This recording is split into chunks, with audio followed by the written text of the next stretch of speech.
tous, j'espère que vous allez bien. On se retrouve aujourd'hui pour réaliser une magnifique veste au crochet réalisée à partir de carré granny que je vous ai déjà présenté sur la chaîne. C'est un modèle plutôt rapide à réaliser et vraiment très facile. Dans ce tutoriel, je vais vous donner les mesures de mes carrés en centimètres afin de pouvoir adapter n'importe quel carré de votre choix pour venir vous confectionner vous-même une magnifique veste en carré granny square.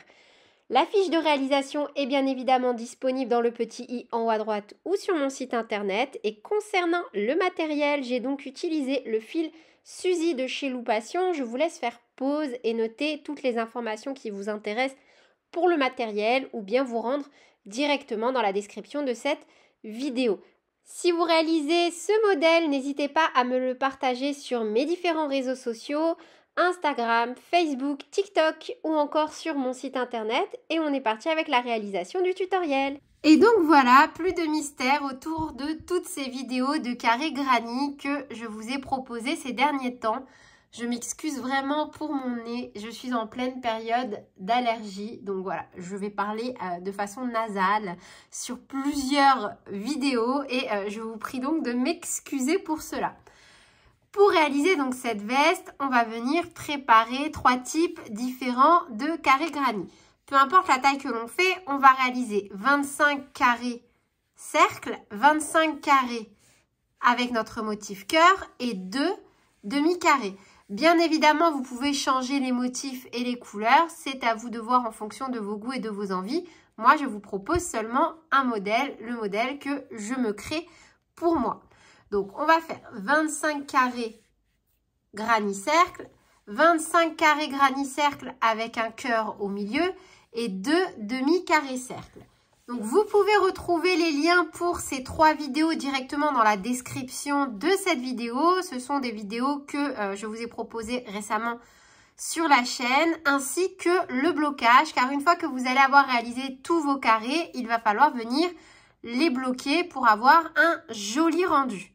Forcément, en fonction des couleurs que vous allez utiliser et surtout en fait de l'agencement, vous allez devoir utiliser différemment la quantité de pelote par rapport à vos couleurs. Je dis une bêtise, si par exemple j'avais voulu utiliser que 4 pelotes, j'aurais très bien pu le faire.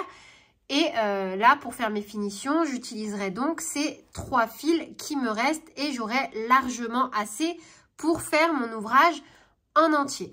Moi, ce n'est pas mon cas. Je veux utiliser cette couleur pour faire mes finitions et je la voulais dominante. Du coup, il m'aura fallu 5 pelotes.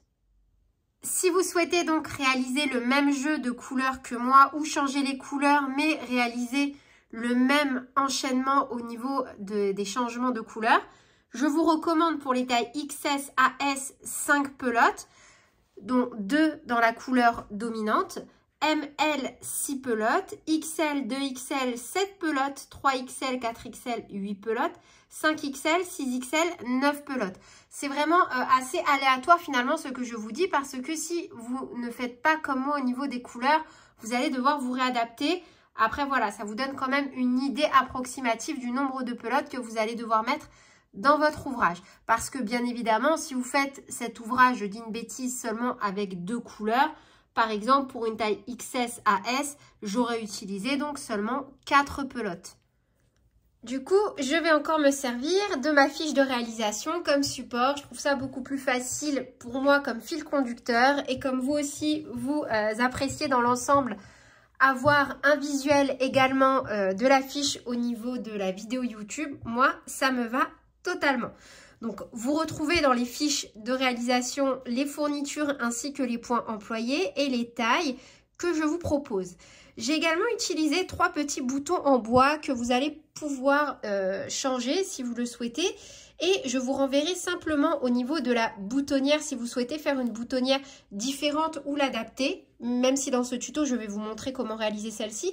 C'est juste en termes d'adaptation. J'ai fait une vidéo assez complète sur la veste Elana Gold, qui est également une veste granny, où je vous montre comment adapter n'importe quel bouton à n'importe quelle boutonnière. Donc voilà, si vous souhaitez adapter encore un peu plus ce modèle. Concernant donc la réalisation des carrés, il va falloir réaliser donc 25 carrés cercles, 25 carrés avec le cœur et 2 carrés en demi-carré. Au niveau des couleurs, donc là moi à chaque fois je vous propose les agencements que j'ai réalisés.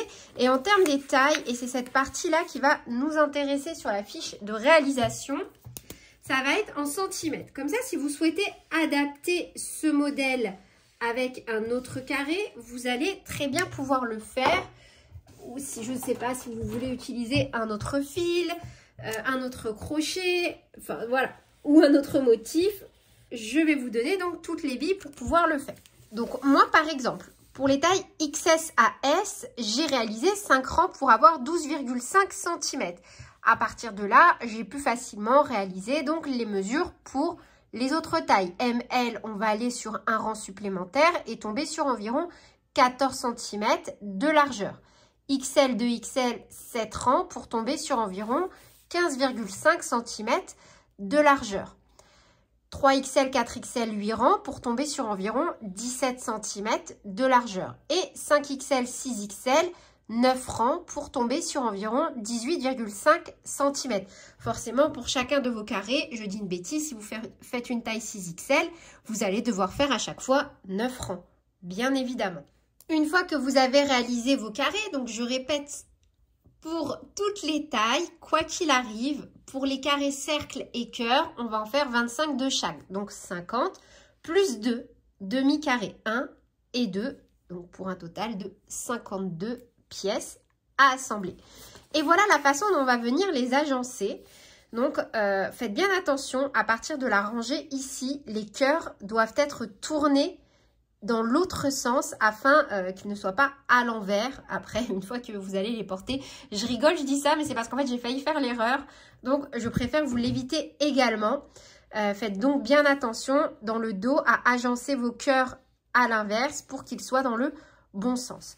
Donc je vous laisse faire pause sur cette photo et venir disposer vos carrés, même si je vais vous montrer tout de suite après mon rendu. Avant de passer à l'étape de l'assemblage, donc moi je vous recommande fortement de venir bloquer vos carrés, idem.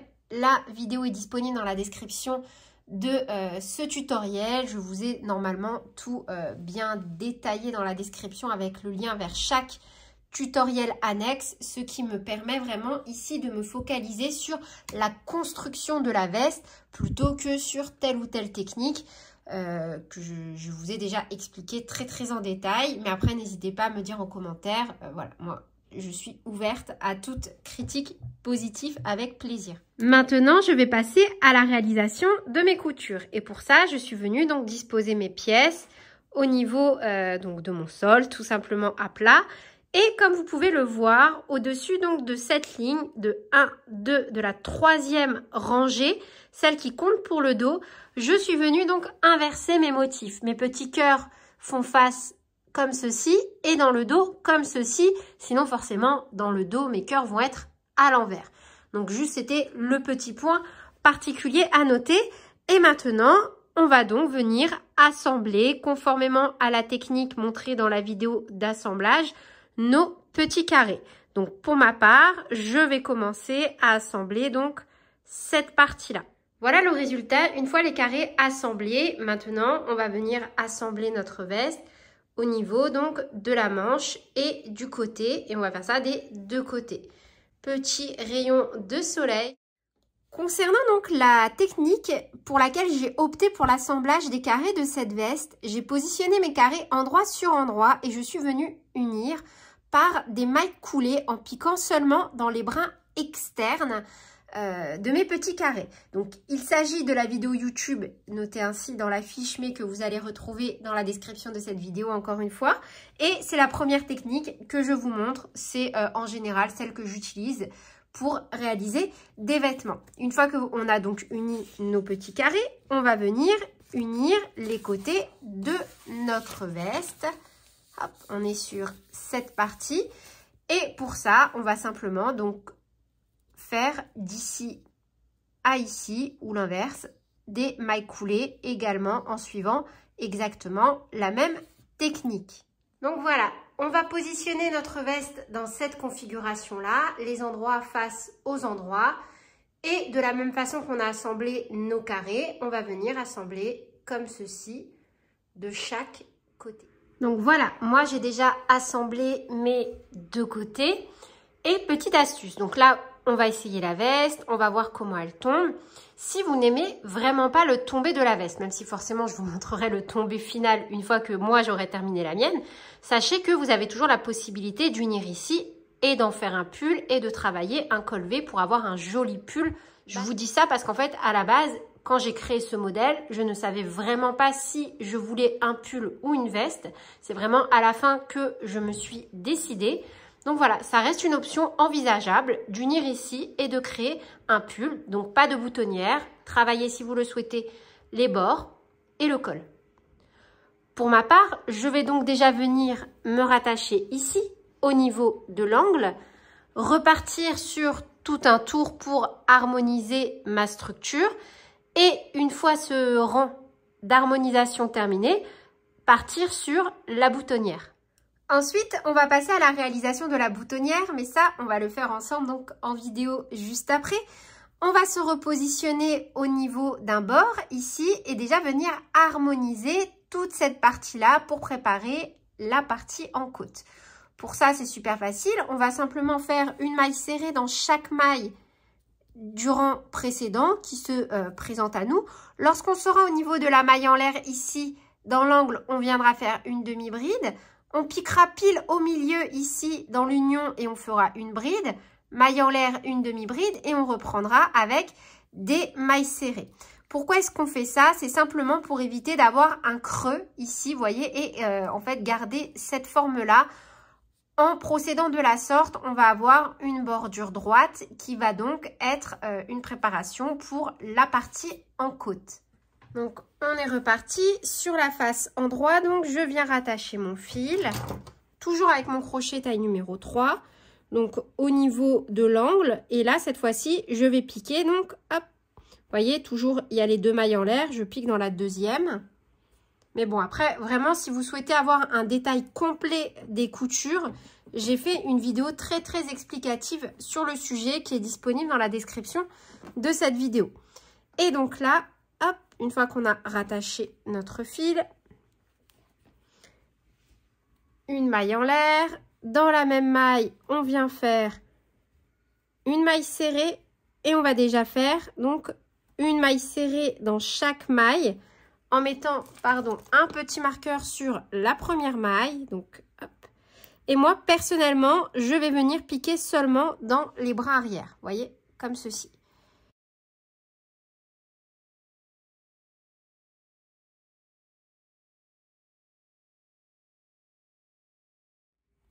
Donc, arrivé ici, au niveau de la maille en l'air et de l'union ici. Pour ne pas créer de creux, on va venir le combler en faisant donc un jeté au niveau de la maille en l'air qui n'est pas travaillée ici. On fait une demi-bride. Un jeté et on va piquer au milieu. Vous voyez ici de l'assemblage que l'on a fait en maille coulée. On pique au milieu et on fait une bride. Un jeté dans la maille en l'air. Ici, avant de reprendre sur les brides, une demi-bride. Et on fera ça donc à chaque fois qu'on sera dans un creux ici. Vous voyez, ça nous évitera d'avoir un renfoncement et comme ça, on repart sur un bord vraiment tout droit. Et moi, bien sûr, je pique à chaque fois seulement dans le bras arrière. Après, vous faites comme vous voulez. Arrivé ici, donc là, j'ai fait ma bride, un jeté. Et pour reprendre donc au niveau de ma demi-bride, je vais venir piquer directement. Vous voyez, là, on a 1, 2, 3 mailles lorsque l'on a fait les demi-carrés.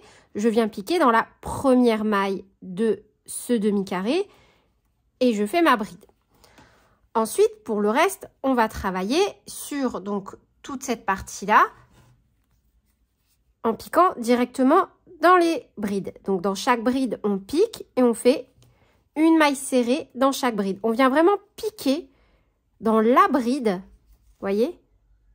Donc, c'est assez facile si vous avez changé de couleur à chaque fois parce qu'en fait, vous piquez une fois dans chaque couleur. Arrivé du coup au niveau du cercle magique, on va faire une maille serrée.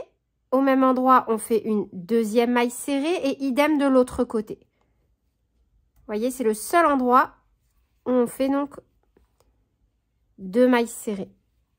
Hop, vous voyez, comme ça, en fait, on comble le creux du cercle magique. Et on repart donc. Une maille serrée au niveau de chaque bride en restant bien souple. Vous voyez, là, le fil, limite, on le tient à peine ici. Hein. Il faut vraiment que ça reste très souple. Et on repart donc normalement ici, voyez. Et on refera donc exactement la même chose de l'autre côté. Une fois que c'est fait, donc que l'on a vraiment harmonisé toute cette partie-là, on va venir placer 3 marqueurs pile au milieu ici de nos carrés pour venir réaliser la boutonnière. On les met vraiment au milieu. Moi, j'ai mesuré tout simplement. Comme ça, en fait, on va avoir une distance égale entre les 3 parties. Une fois ce rang terminé, on va venir positionner 3 marqueurs au milieu de nos carrés. Donc moi, j'ai pris 1 mètre et j'ai mesuré à chaque fois. Et j'ai mis au milieu, au milieu, au milieu. Je trouve que c'est vachement plus simple de fonctionner comme ça plutôt que de compter les mailles, sachant que ça va varier d'une taille à l'autre. Ce qui compte, ça va être de venir créer les espaces pour notre boutonnière à chaque fois au milieu et au milieu. Et on est reparti. Directement dans cette configuration-là, bien sûr, on n'a pas coupé notre fil. On avait bien fait une maille serrée, la dernière au niveau de la première maille en l'air ici. Il nous en reste une ici. On va venir réaliser un total de 7 mailles en l'air. 1, 2, 3, 4, 5, 6 et 7. On tourne notre maille chaînette. Et on va venir faire 6 mailles serrées. Donc moi, je vais venir piquer à chaque fois bien à ce niveau-là. Vous voyez? Donc hop, je remets. Donc on saute la première maille et on vient réaliser 6 mailles serrées. 1, 2, 3. Alors, point important, mais vous le savez déjà si vous réalisez, si vous avez déjà réalisé des anciens tutoriels, on ne piquera jamais 2 fois dans la même maille à ce niveau-là. Donc maintenant, ce que je vais faire, je vais piquer. Donc là, ici, on considère qu'on a déjà piqué, on vient faire. Et cette fois-ci, je pique aussi dans les 2 brins. Vous voyez, comme ceci. On vient faire 2 mailles coulées, 1 et 2. On tourne. On saute les 2 mailles coulées, 1, 2, on pique dans la 3e et on refait en piquant cette fois-ci que dans le brin arrière, on travaille en côte. De nouveau, 6 mailles serrées, 1, 2, 3, 4, 5 et 6. Une maille en l'air, on tourne. Et de nouveau, donc on saute la maille en l'air, on pique seulement dans le brin arrière et on refait 1, 2 et 6. On pique donc surtout pas là où on a déjà fait une maille coulée, mais dans la maille d'après et on refait 2 mailles coulées. 1 et 2. Et donc ça, c'est le travail en côte. Je vous propose qu'on se retrouve au moment de réaliser donc la boutonnière. Là, à chaque fois qu'on fait nos 2 mailles coulées, on les saute. 1, 2, on pique dans la 3e. Brin arrière et on refait 1, 2, 3, 4, 5 et 6. Donc là, moi, j'arrive à mon marqueur. Du coup, on tourne. J'ai déjà fait mes 2 mailles coulées. Je les saute. Je fais 2 mailles serrées. 1, 2, toujours dans le brin arrière. 2 mailles en l'air. 1, 2. Je saute 2 mailles. 1, 2. Je pique dans la maille suivante et je termine par 2 mailles serrées. Vous voyez, j'ai créé l'espace de ma boutonnière. Une maille en l'air et on est reparti. Et en fait, on va refaire cette étape 2 fois supplémentaire pour les 2 autres boutons. Et là, je vous montre juste sur ce rang de retour. Donc, je saute la maille en l'air, je pique dans la suivante. 1, 2, 3, 4, 5 et 6. Je retire donc mon marqueur et on refait donc normalement des côtes jusqu'à arriver de nouveau à nos autres marqueurs. Donc je vous laisse faire tout le tour de votre veste de cette façon-là et on se retrouve à la fin. Donc voilà le résultat une fois qu'on a réalisé donc la bordure sur tout le tour. Là, je n'ai pas encore cousu mes boutons, mais bien évidemment, je viendrai les coudre en face de chaque trou. Ensuite, donc on s'est arrêté hop à ce niveau-là et on va reprendre donc sur la bordure du bas. On va commencer par faire 6 mailles serrées, puis on va répéter donc à faire des mailles serrées jusque là, une demi-bride, une bride, une demi-bride, des mailles serrées, etc., jusqu'à faire donc tout le tour. Et ensuite, si on le souhaite, on pourra repartir donc sur des côtes. Vraiment, ce modèle doit être comme vous le souhaitez. Encore une fois, vous pouvez très bien l'adapter en pull ou enfin voilà, vous en faites ce que vous voulez. J'essaye vraiment de vous donner un maximum de billes pour faire un modèle qui vous plaît et qui vous ressemble. Une fois que l'on a réalisé donc toute notre bordure sur la partie basse de notre veste, on va repartir sur des côtes. Après, bien évidemment, vous n'êtes pas obligé, vous faites comme vous voulez. Pour ça, moi, je vais repartir sur 7 mailles en l'air. 1, 2, 3, 4, 5, 6 et 7. On pique dans la deuxième maille à partir du crochet et on va refaire exactement la même chose. Donc 2, 3, 4, 5 et 6. Une maille coulée, 2 mailles coulées, on tourne, on pique seulement dans le brin arrière et on refait des côtes en mailles serrées sur toute la partie du bas. Donc moi à ce stade, j'ai déjà réalisé une petite manchette comme ceci et je vais vous donner plusieurs options pour obtenir le rendu que vous souhaitez. Petit point particulier également, pour certains cœurs, je suis venue faire des petits points de couture pour avoir un aspect beaucoup plus régulier, mais encore une fois, c'est à vous de voir en fonction de vos goûts et de vos envies. Donc, on va attaquer la deuxième manche ensemble. Et pour ça, on va déjà commencer un premier rang où on va venir uniformiser comme lorsque l'on a travaillé la boutonnière. Donc, pour ça, moi, je me repositionne au milieu comme ceci. Et je vais commencer donc par rattacher mon fil. Un jeté, on passe une maille en l'air, petit nœud de sécurité. On peut débuter soit par 3 mailles en l'air pour réaliser la bride ou comme moi, une maille serrée, une maille en l'air et venir mettre notre petit marqueur au niveau de la maille en l'air. Un jeté, dans la maille en l'air, du coup, on fait une demi-bride. Moi, j'en profite pour cacher mes fils. Et on refait une maille serrée dans chaque maille qui se présente à nous. On fait exactement ce que l'on a fait au niveau de la boutonnière. Et on termine donc par une demi-bride au niveau de la maille en l'air, de l'angle. Et une maille coulée là où on a mis notre petit marqueur. Pour les 3 rangs suivants, on va faire des diminutions. Après, voilà, je vous propose une autre option. Si vous voulez garder des manches larges, continuez toujours en travaillant en maille serrée, en faisant que des tours, que des tours, que des tours de maille serrée maintenant, jusqu'à avoir la hauteur que vous souhaitez.